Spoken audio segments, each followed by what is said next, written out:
Hello doctor. Hi. So ఇప్పుడు వరల్డ్లోనే మన India capital అంట దేనికి? డయాబెటీస్కి. ఎస్. అసలు ఏంటిది, ఎందుకు ఇలా అవుతుంది? డయాబెటీస్ ఉంటే జనరల్గా డయాబెటిక్ పేషెంట్స్కి అసలు ఏ కైండ్ ఆఫ్ ప్రాబ్లమ్స్ వస్తాయి అండ్ ఇండియాలో ఎందుకంత ఎక్కువ ఉంది వరల్డ్తో కంపేర్ చేస్తే? ఇండిపెండెన్స్ డే సెలబ్రేట్ చేసుకున్నాము అండ్ జనం కూడా ప్రౌడ్ మూమెంట్ కింద ఫీల్ అయ్యి ఒకసారి తల వంచుకొని అందరూ సిగ్గుపడాలి ఈ విషయంలో. బికాజ్ మన భారతదేశం వరల్డ్లో డయాబెటీస్ క్యాపిటల్ అవటం అంటే ఇంకా అంతకన్నా వర్స్ట్ సిచ్యువేషన్ లేదు. రీజన్ ఏంటి అని అంటే మనం ఇండియాలో మనకి ఫ్రమ్ ద హిస్టారికల్ ఎవల్యూషన్స్ భారతదేశం ఇవాల్వ్ అయిన దగ్గర నుంచి మనకి చేతి వృత్తులు వ్యవసాయమే ఇవే మెయిన్ స్ట్రీమ్ ఉండేవి. ఈ కొత్తగా తీసుకొచ్చి ఏదో ఐటీలని బీటీలని లేకపోతే ఈ జాబ్స్ వచ్చాయి, ఓకే ఫైన్, దానివల్ల ఎంతోమందికి ఉద్యోగాలు రావటం అండ్ దెన్ వాళ్ళ లైఫ్ స్టైల్ పెరగటం ఇవన్నీ fantastic. But then what we are putting in the back seat ఏంటంటే మన హెల్త్. ఓకే, సో ప్రతిదీ ఆన్లైన్ రావటం, ప్రతిదీ కూడా స్విగ్గీ జొమాటోలు వచ్చేసి నొక్కగానే అన్నీ మన ఇంట్లోకి రావటం. ఇంకా only thing I think left is నోట్లో పెడతాం. ఓకే, అది కూడా సర్వీస్ వచ్చేస్తుంది త్వరలో. సో ఇదేంటంటే ఈ లైఫ్ స్టైల్, ఈ యంగ్ పీపుల్ మోస్ట్లీ ఏంటంటే హాస్పిటల్స్లోకి వచ్చేవాళ్ళు చాలా యంగ్ పీపుల్ వస్తున్నారు. ఒకప్పుడు ఏదో 55-60 ఇయర్స్ తర్వాత వచ్చేవాళ్ళు, బ్యాక్ పెయిన్ అది కామన్, ఆ ఏజ్కి వస్తాయి. కానీ ఇప్పుడు 20 ఏళ్ళకే మోకాళ్ళ నొప్పులు, 25 ఏళ్ళకి బ్యాక్ పెయిన్, 30 ఇయర్స్కి డయాబెటీస్, 35 ఇయర్స్కి ఉన్న రోగాలన్నీ 40 ఇయర్స్కి ఖతం. ఇంక వాడు ఇన్ని పిల్స్ తింటూ ఉంటాడు అనమాట. సో ఇది లైఫ్ స్టైల్ అనేది మారిపోవటం వల్ల, హెల్త్ పైన కాన్సన్ట్రేట్ చేయకపోవటం వల్ల. Yes, I think India is a diabetic capital. Maybe Hyderabad is a city capital of India. And so it's very alarming. అంటే మన లైఫ్ స్టైల్, మనం తాగుళ్ళు, తిండి అన్నీ చేస్తున్నాం కానీ ఎవ్వరు కూడా ఎక్సర్సైజెస్ చేయటం కానీ కంట్రోల్గా దాన్ని చూసుకుంటాం కానీ ఏమీ చేయటం తగ్గించేస్తున్నాం. కానీ దానివల్ల చాలా ప్రాబ్లమ్స్ వస్తాయి డయాబెటీస్ వల్ల. అంటే ప్రైమరీ కాజెస్ ఏముంటాయి? Only food and fitness? ఒకటి జెనెటిక్ అండి. జెనెటిక్గా ఏంటంటే ఫాదర్ మదర్కి ఉంటే తప్పకుండా పిల్లలకి ఎవరొకరికి వస్తుంది, 100% వస్తుంది. ఇద్దరికి ఉంటే గ్యారంటీ వస్తుంది. ఒకళ్ళకి ఉంటే 40% ఇన్సిడెన్స్. అండ్ గ్రాండ్ పేరెంట్స్కి ఉండి మదర్కి ఒకళ్ళకి ఉంటే 60%. దానికి ఒక ఆల్గోరిథం ఉంది ఎవరెవరికి వస్తుంది అనేది. బట్ మనం as an orthopaedic surgeon diabetes గురించి ఎందుకు మాట్లాడుతున్నాం అంటే బికాజ్ నాకు డయాబెటీస్కి చాలా కనెక్షన్ ఉంటుంది. అంతే కదా, మేము చేసే సర్జరీస్కి మాకు డయాబెటీస్ అంటే ఒకప్పుడు ఇనీషియల్గా 17-18 ఇయర్స్ బ్యాక్ ఈ సర్జరీ స్టార్ట్ చేసినప్పుడు డయాబెటీస్ ఉందా అంటే అవునా అమ్మ అని చాలా జాగ్రత్తలు తీసుకునేవాళ్ళం. ఇప్పుడు డయాబెటీస్ వాడు చెప్పకపోయినా ఉంటుందిలేండి అని చెప్పేసి టిక్ చేసుకుంటున్నాం అనమాట. It's become more of a controllable problem. ఒకప్పుడు కంట్రోలబుల్ ప్రాబ్లం కాదు, అది కట్ చేస్తే ఇన్ఫెక్షన్ వస్తుందా లేకపోతే అది వస్తుంది అనేది. Okay okay. అండ్ దీని సిమ్టమ్స్ ఎట్లుంటాయి? ఇన్ జనరల్ జెనెటిక్స్ ఏమీ లేవు, ఫ్యామిలీ హిస్టరీ ఏం లేదు, అలా ఒకరిని అటాక్ చేసే ఛాన్స్ ఉంటుందా? అంటే దీని గురించి డయాబెటిక్స్ ఎండోక్రైనాలజిస్ట్ మాట్లాడితే బాగుంటదేమో సిమ్టమ్స్. బట్ అంటే ఇన్ జనరల్ గా ఒకవేళ ఆర్థోపెడిక్స్ కనెక్టెడ్ గా చెప్తాను నేను. ఆర్థోపెడిక్స్ కనెక్టెడ్ గా ఏంటి అని అంటే జనరలైజ్డ్ వీక్నెస్ ఉంటుంది. అండ్ ద సేమ్ టైం ఏంటంటే ఏ షుగర్ కన్సంప్షన్ చేసినా బాడీ చాలా వీక్ అయిపోతుంది. That kind of feeling patients will have. Mostly ఇదే వీళ్ళకి ఏంటంటే చాలా మందికి అన్నోటీస్డ్ ఉంటారు. సో అందుకనే డయాబెటీస్లో GRBS, random blood sugar and then fasting blood sugars అని 3 రకాలు ఉంటాయి. వీటికన్నా ఇంపార్టెంట్ HbA1c ఉంటుంది. ఓకే, సో ఈ HbA1c చేసినప్పుడు దాని లెవెల్ బట్టి వీళ్ళకి ఎంత షుగర్ కంట్రోల్ ఉందనేది చెప్పడం జరుగుతుంది. కాకపోతే ఏంటంటే ఆర్థోపెడిక్స్లో జనరల్గా వీక్నెస్ రావడం, చాలా మంది హాస్పిటల్కి రాగానే బాగా వీక్నెస్ అనిపిస్తుందండి, నడవలేకపోతున్నాను, చేయలేకపోతున్నాను, కళ్ళు తిరిగినట్టు ఉంటుంది, పడుకోవాలనిపిస్తున్నాను అంటే ఫస్ట్ నేను చెక్ చేసేది ఏదో విటమిన్ డి చెక్ చేస్తాను, లేకపోతే బ్లడ్ షుగర్ చెక్ చేస్తాను. సో చాలా మంది తెలియకుండా లేదంటారు, నాకు షుగర్ లేదు, ఏం లేదు, అన్ని బ్రహ్మాండంగా ఉన్నాయంటారు. అప్పుడెప్పుడో ఉండింది, ఒక టాబ్లెట్ వేసుకుని ఆ తర్వాత వేసుకోలేదంటారు. So they think is like ఏదో వచ్చింది ఒకసారి స్పైక్ అయింది కాబట్టి టాబ్లెట్ వేసుకుని తగ్గిపోతుంది. But then they will become the chronic uncontrollable diabetics అనమాట.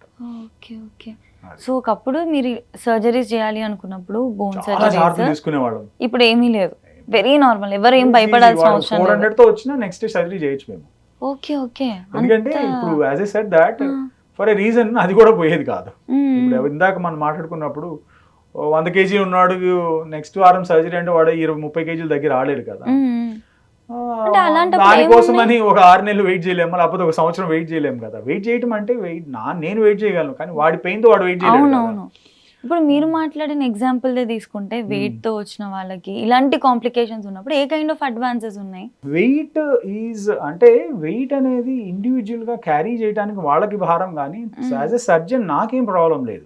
ఓకే. నేను 150 కేజీల వాళ్ళకి కూడా సర్జరీలు చేస్తాను, 100 కేజీల వాళ్ళకి, బికాజ్ ఐ నో సింప్లీ వాడికి ఆ సర్జరీ ఆ పేషెంట్కి ఆ టైంలో చాలా చాలా important, more than making him lose weight, because making him lose weight is almost next impossible at that point. At least ఎవరికైనా చెయ్యి ఇరుగో కాలు ఇరుగో వస్తారండి. ఇప్పుడు ఆ పేషెంట్కి మనం సర్జరీ చేయడం ఇంపార్టెంటా, లేకపోతే వాడిని వెయిట్ తగ్గించి రమ్మని చెప్పడం important? So it's like surgery is important at some times. లేకపోతే మోకాళ్ళు బాగా అరిగిపోతాయి, వాళ్ళు పాపం నడవాలి కదా, నడిస్తే ఫిట్నెస్ ఉంటుంది, నడిస్తే వెయిట్ తగ్గుతారు. నడవడానికి కాళ్ళు ఏమన్నప్పుడు ఎట్లా నడుస్తారు, ఎట్లా వెయిట్ తగ్గుతుంది. సో దానికి దీనికి లింక్ ఉంటుంది, interlink. But weight definitely ముందు ఎవరికన్నా రేపు ఫ్యూచర్లో ఆల్రెడీ ఎవరికైనా ఆర్థరైటిస్ పడుకొని లేవగానే రావు కదా, అవునా కదా.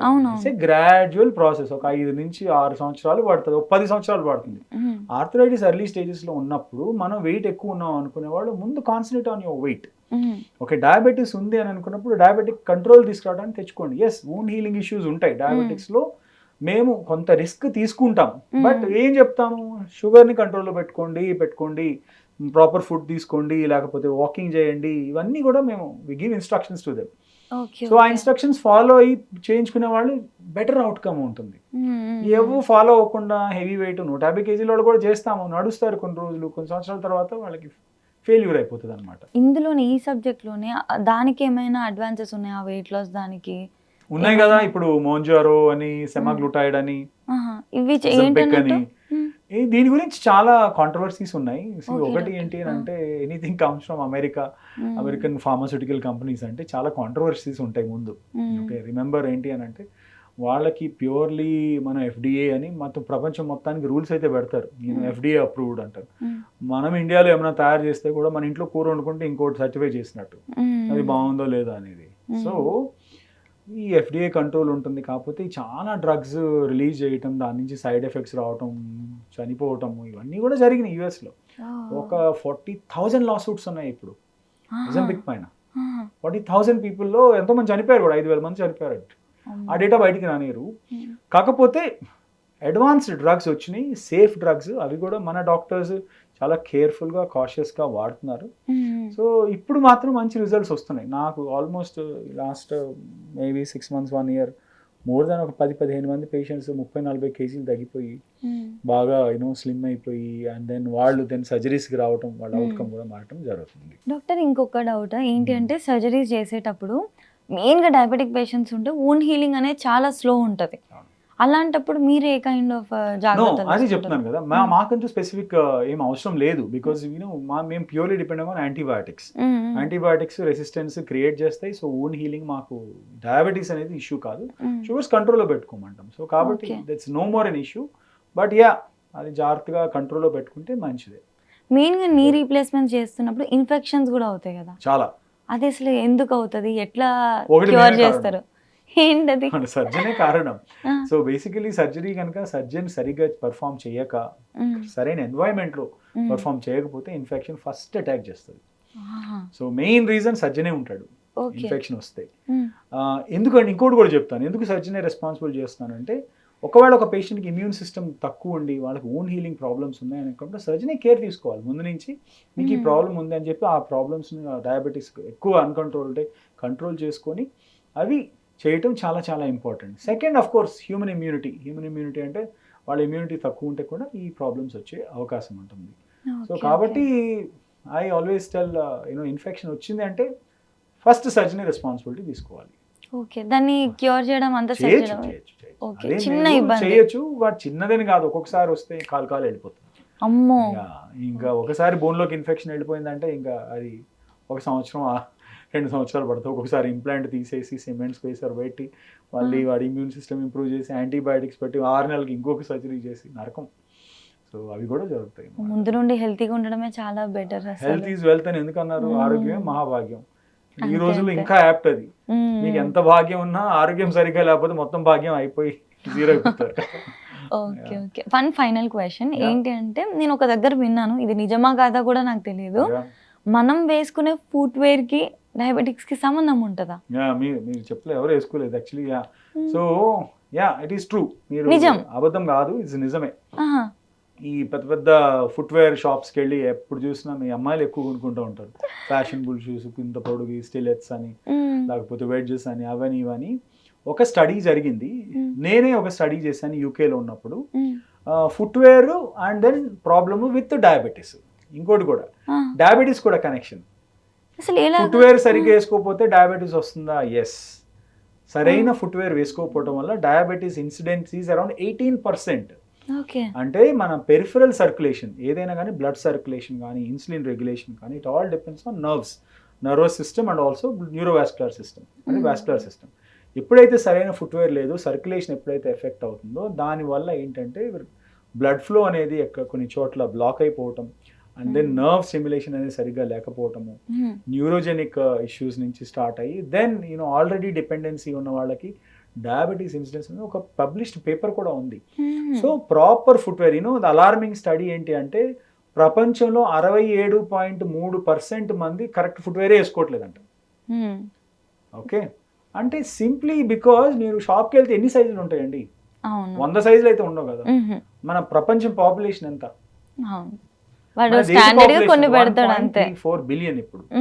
ఓకే, అలాగా 1.34 బిలియన్ కి ఫుట్ ఈస్ డిఫరెంట్. ఎవరి పాదం వాళ్ళ, మీ 2 పాదాలే డిఫరెంట్.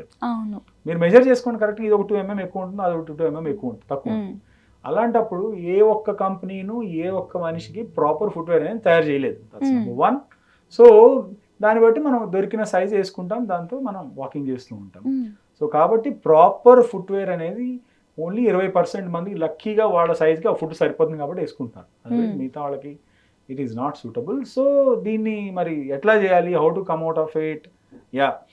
లుక్స్ కన్నా కంఫర్ట్గా అయి చూడండి. మనం నడవగలమా? లుక్స్కి ఓకే, పాపం కొంతమంది మోడల్స్ వీళ్ళు ఆ ప్రొఫెషన్లో ఉండేవాళ్ళు, వాళ్ళు పాపం చిన్న చిన్న వేసుకొని అట్లానే నడవాలి. మనకు అవసరం లేదు కదా. So proper comfortable footwear and each foot is different. So అలా ప్రాబ్లం ఉంటే వెంటనే కన్సల్ట్ చేయండి, ఫుట్వేర్ మోడిఫికేషన్ చేసుకోండి, కంఫర్టబుల్ ఫుట్వేర్ వేసుకోండి. So that is key. So కాబట్టి డయాబెటీస్కి, ఫుట్వేర్కి అండ్ ఫుట్వేర్ నుంచి వచ్చే ప్రాబ్లమ్స్ కూడా ఉన్నాయి. మళ్ళీ ఆ ఫుట్వేర్ సరిగ్గా వేసుకోకపోతే పాదాల నొప్పులు, మోకాళ్ళ నొప్పులు, బ్యాక్ పెయిన్ ఇవన్నీ వస్తాయి. మళ్ళీ bad footwear can lead to bad knees and also bad back. Okay okay. So ఒకదాని నుంచి ఒకటి మొత్తం దెబ్బతీస్తుంది అనమాట. మనం ఏదో చెప్పలే కదా అనుకుంటాం. స్టైలిష్ గా పండగకి 4 ఎప్పుడు కొనుక్కొని వేసుకొని తిరుగుతాం, దాని తర్వాత వస్తాయి. Nice nice. అండ్ ఇప్పుడు వస్తున్నాయి డాక్టర్, మనం వెళ్తే మనకి ప్రాపర్ గా కస్టమైజ్ చేసి ఇచ్చేవి కూడా హైదరాబాద్ లో కొన్ని వచ్చాయి. వస్తున్నాయి కానీ ఆ డిజైన్స్ మీరు వేసుకోలేరు.